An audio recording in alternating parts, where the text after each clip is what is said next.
Hey, welcome back to more Let's Play Castle Crashers. In the last episode, we kind of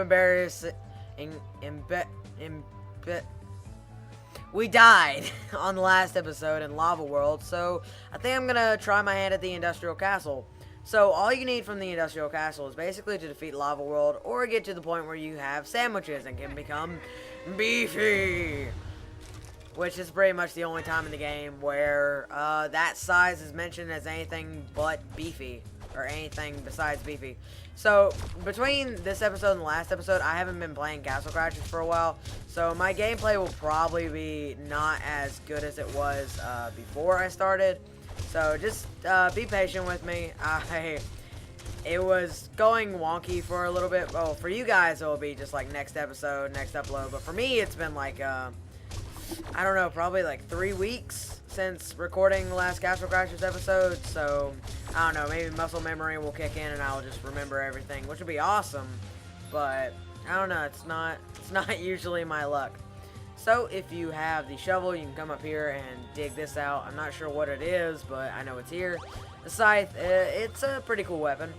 So something I haven't mentioned quite yet from the last from between episodes is that I went ahead and changed around my weapon and animal orb. So I have the 3rd level of the first starting sword that you can actually start, and that this character starts with. So I thought it was a little bit appropriate. And the second one here, this I'm actually not quite sure what his name is, so we're just gonna call him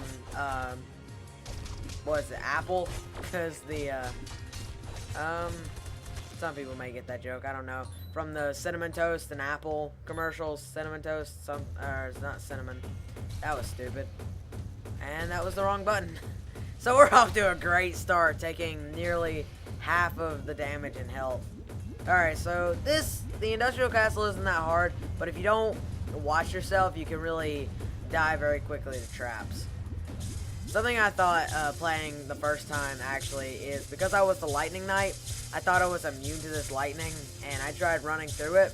How wrong I was. I really lost quite a bit of health through that.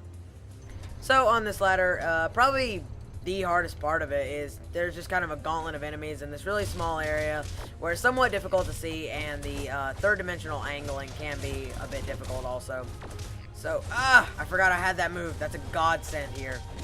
Alright, what I usually like to do, though, is get up in a corner and lead everyone up to this corner.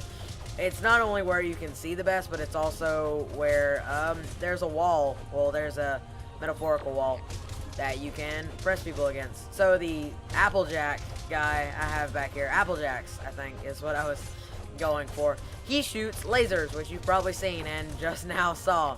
Which is pretty cool. Like, there are a lot of animal orbs that do pretty unique things, but the photon laser has to be one of the coolest.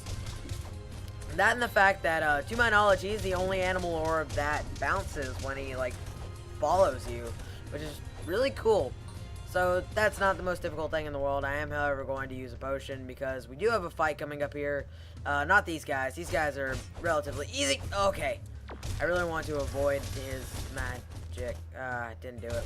You really want to go for the guy who's casting magic, because he will probably get you, because their magic is pretty unpredictable for the most part. I mean, pretty much most enemies in the game will either do one of these, or not one of these, but one of these, like he just did over there in the left corner, or just randomly throw off one of these, which I should really actually be doing more, because that does quite a bit of damage. I haven't been playing Castle Crashers in a while, so excuse me if I mess a few things up. Although this size should be a piece of cake, especially if you've upgraded your magic. Most of the big guys are a piece of cake if you've upgraded your magic. Same thing with poison, just in general. I mean, the sheer amount of damage poison can potentially do. I mean, it's nothing compared to the Lightning Knight, but still, it's really, oh my god, I can't believe I took damage there. Okay, so with that, we get the Cardinal. Probably one of the most important animal orbs in the game because it allows you to unlock a lot of really interesting secrets.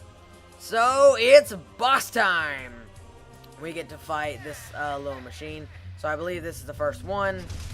And all you have to do is break the individual parts of the machine and defeat the boss. So the gunk this one's shooting does actually change through the 4 elements. This hand will knock you back, and you need to be really careful about this one, this hand, and that particular pod. Otherwise, it will do astronomical damage to you, in the sense that it just combos you. And practicing this game, I actually did have a lot of trouble with this boss because I was having really bad luck comboing.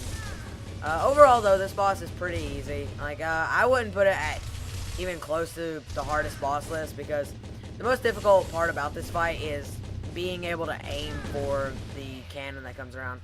So most of the time you can tell what element it's going to be. I got really lucky on this boss fight, and nothing really happened, so that's really nice. What the hell is my cat doing? I really wish you guys could see that. That's really weird. Okay, so our princess gets taken to another castle, and here we have a few options. If you grab the cardinal, you can run up this way and find a secret weapon, but I already have it, so there's no use in showing it quite yet. You can actually knock him off, which is one of the more cool things you can do. It doesn't actually do anything, it's just satisfying. And then we find the next relic that we need to use. We look over across a huge gap and see the Ice Princess. And she seems happy to see us. He doesn't, though. Yoink. And that's pretty much the end of the Industrial Castle. It's probably one of the easier areas in the game, to be honest with you. That and the fact that I use the Industrial Castle to grind quite a bit. So I have a lot of practice with the Industrial Castle over other areas in the game. So, with the Industrial Castle said and done, running through all of that and the boss in one episode, I think I'm going to end it off here. So, if you guys like this part, be sure to do so, and don't forget, save early, save often.